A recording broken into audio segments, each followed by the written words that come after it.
சென்னையில் ஓடும் பேருந்தில் திடீரென ஓட்டை விழுந்ததால் பெண் பயணி கீழே விழுந்த சம்பவத்தை விவரிக்கிறது இந்த செய்தி தொகுப்பு. பள்ளி வேனில் ஓட்டை விழுந்து மழலை குழந்தைகள் பலியான சம்பவங்கள் எளிதில் மறந்துவிட முடியாது. விபத்து நடக்கும் போதெல்லாம் பள்ளிக்கல்வித்துறை விரைந்து செயல்பட்டு அன்ஃபிட்டான பள்ளி வாகனங்களை களையெடுக்கும் நிகழ்வுகளும் அரங்கேறியுள்ளன. ஆனால் தற்போது அரசு பேருந்தில் ஓட்டை ஏற்பட்டு பெண் பயணி ஒருவர் கீழே விழுந்த சம்பவம் பொதுமக்களை அதிர்ச்சியடைய வைத்துள்ளது. சென்னை வள்ளலார் நகரில் இருந்து திருவேற்காடு செல்லும் தடம் எண் 59 என்ற மாநகர பேருந்து ஒன்று அமைந்தகரை வழியாக சென்று கொண்டிருந்தது. அந்த பேருந்தில் சென்னை மின்ட் பகுதியைச் சேர்ந்த ஷானா என்ற பெண்மணி பயணம் செய்து கொண்டிருந்தார். பேருந்தின் பின் இருக்கையில் அமர்ந்திருந்த அவர் அடுத்த நிறுத்தத்தில் இறங்குவதற்காக எழுந்தபோது ஒரு நிமிடம் திகைத்து போயுள்ளார். பேருந்தின் அடிப்பாகம் ஆட்டம் கண்டு கீழே விழ ஒரு நொடியில் தடுமாறிய ஷானாவின் கால் பகுதி பேருந்தின் கீழே அந்தரத்தில் தொங்கியது. உயிருக்கு பயந்து வலி தாங்க முடியாமல் ஷானா கூச்சலிட அப்போது அருகில் இருந்த பயணிகள் பதறியடித்து வந்து ஏதோ தடுக்கி கீழே விழுந்து விட்டார் என நினைத்துள்ளனர். ஷானா கதறியபடி சொல்ல அதிர்ந்து போன பயணிகள் அவரை மீட்க முயன்றுள்ளனர். பயணிகளின் கூச்சல் சத்தம் கேட்டு பேருந்தை ஓட்டுநர் நிறுத்தியுள்ளார். ஆனால் ஷானாவை மேலே கொண்டு வர முடியாததால் அவர் பேருந்தின் அடியிலேயே இறங்கி உயிர் தப்பினார். இதில் அவருக்கு லேசான காயம் மட்டுமே ஏற்பட உடனடியாக மருத்துவமனைக்கு அழைத்துச் செல்லப்பட்டு சிகிச்சை அளிக்கப்பட்டது. உயிர் பயத்தில் நிலை குலைந்து போய்விட்டதாக விபத்தில் சிக்கிய பெண் நடுக்கத்துடன் தெரிவித்தார். ஃப்ரண்ட்டில் இருக்க கம்பியை பிடிச்சிக்கிட்டு எந்திரிக்க ட்ரை பண்ணும்போதே 2 கால் கீழே போயிடுச்சு. என் பாடி ஃபுல்லாக இது வரைக்கும் போயிடுச்சு. அது போனதும் நான் கத்த ஆரம்பித்தேன். பஸ்ஸில் ஸ்டாப் பண்ணுங்க அப்படின்னு சொல்லி கத்த ஆரம்பித்தேன். அது கத்தவும் எனக்கு பக்கத்தில் இருக்கிறவங்க என்ன நினச்சிட்டாங்கன்னா, நான் கீழே விழலை, பஸ்ஸில் தான் விழுந்திருக்கேன், அந்த பலகையை உடைச்சிட்டு நான் கீழே விழலைன்னு நினச்சிக்கிட்டு அவங்க என்னாச்சுன்னு சொல்லி என்னை கைப்பிடி இல்லை, நான் ஃபுல்லாக கீழே இறங்கிட்டேன், பஸ்ஸை ஸ்டாப் பண்ண சொல்லுங்கள். எனக்கு பக்கத்தில் இருக்கிறவங்க தான் கத்தி பஸ்ஸை ஸ்டாப் பண்ணாங்க. இறங்கி பஸ்ஸு வழியாக நான் வெளியில் வந்தேன்னு சொல்லி நான் பஸ்ஸு பேக் சைடு வழியாக தான் வெளியே வந்தேன்.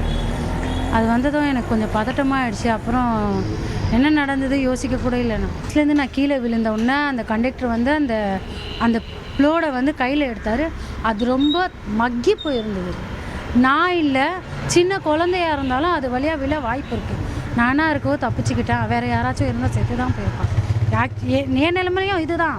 நான் ஸ்ட்ராங்காக பிடிச்சதால நான் தப்பிச்சேன். இந்த சம்பவத்தை தொடர்ந்து ஆத்திரமடைந்த பயணிகள் சேதமடைந்த நிலையில் இருந்த பகுதியை கவனிக்காமல் ஏன் பேருந்தை எடுத்து வந்தீர்கள் என மாநகர பேருந்து ஓட்டுநர் நடத்துனரை கேள்வி எழுப்பியதால் அங்கு சலசலப்பு ஏற்பட்டது. அரசு பேருந்து என்ற நம்பிக்கையில் பொதுமக்கள் பயணிப்பதால் அரசு அதிகாரிகள் பேருந்துகளை சீரமைக்க வேண்டிக் கொள்வதாக மனைவி அளித்த தகவலை கேட்டு ஓடோடி வந்த அவரது கணவர் தமீன் வேண்டுகோள் விடுத்துள்ளார். நான் தான் எப்பவுமே பஸ் ஏற்றி விடுவேன். காலையில் 8 மணி 8:15 மணிக்கு. இன்றைக்கி எதிர்பாராத ஒரு சம்பவம் நடந்துச்சு. அது கேட்டோன்னே ரொம்ப பதட்டமாகிட்டேன். உண்மையிலே ரொம்ப பதட்டமாகிட்டேன். ஏன்னா அவங்க சொல்லும் போதே எனக்கு ஒரு அதிர்ச்சியாக இருந்தது. இந்த மாதிரி ஆயிடுச்சுன்னு சொல்லவும், நீ வீட்டுக்கு வந்துருமா பார்த்துக்கலாம் அப்படின்னா, இல்லை நான் அங்கேருந்து வர முடியல, எனக்கு ஒரே கை காலெல்லாம் உதறலாம் இருக்குது, எனக்கு பதட்டமாக இருக்குது, நான் இங்கே இருந்துட்டு கொஞ்சம் இது பண்ணிட்டு வந்துடுறேன்னு சொல்லிட்டு அதுக்கப்புறம் மத்தியானத்துக்கு மேலே தான் அவங்க கொஞ்சம் தெளிவாகவே என்கிட்ட பேசினாங்க. இந்த ஃப்ரீ பஸ்ஸுன்றதுனால இல்லை, கவர்மெண்ட்டு பஸ் என்ற நம்பிக்கையில் குடும்ப வேலை செய்கிறவங்கலாம் போகிறாங்க. பணியாளர்கிட்ட அது கரெக்டாக சீரமைக்க சொல்லுங்கள். உங்களை நம்பி வர ஜனங்க, வயசானவங்க, சின்ன பசங்க இந்த மாதிரி வராங்க. இல்லை ஏதோ அவங்க இன்றைக்கி அந்த சம்பவத்தில் அந்த கம்பியை பிடிச்சிட்டனால அவங்க உயிர் போயிடுச்சாங்க. அவங்க அது பிடிக்காம தடுமாறி ஊந்துருந்தாங்கன்னா இன்றைக்கி என் பொண்டாட்டியை நான் பார்த்துருக்க முடியாது. தங்களுக்கு இலவச பயணம் கூட வேண்டாம், நல்ல பேருந்துகளை மட்டும் விட்டால் போதும் என குமுறுகின்றனர் பெண்கள். எந்த பஸ்ஸும் சரியில்லைங்க, ஓட்ட பஸ்ஸு தான் ஓடுது. எந்த பஸ்ஸும் சரி கிடையாது. எல்லாருக்குமே உயிருக்கு ஆபத்து தான். ஓட்டுறவங்க மேலே ஃபால்ட்டு கிடையாது, பஸ்ஸு மேலே தான் ஃபால்ட்டு. பஸ்ஸை ஃபஸ்ட்டு நல்ல பஸ்ஸை விட சொல்லுங்கள். ஃப்ரீயாக விட வேணாம், காசு கூட நாங்கள் கொடுக்குறோம். நல்ல பஸ்ஸாக விட சொல்லுங்கள் கவர்மெண்ட். அதுதான் ரொம்ப ரொம்ப முக்கியம். இந்த சம்பவத்தில் மாநகர போக்குவரத்து ஊழியர்கள் காவல்துறைக்கு தகவல் அளிக்காமல் பேருந்தை அங்கிருந்து கொண்டு சென்றதால் அது தொடர்பாக போலீசார் விசாரணை நடத்தி வருகின்றனர்.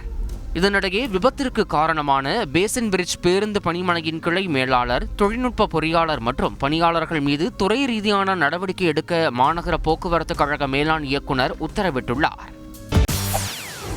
செய்திகளை உடனுக்குடன் தெரிந்து கொள்ள உடனே சப்ஸ்கிரைப் பண்ணுங்க.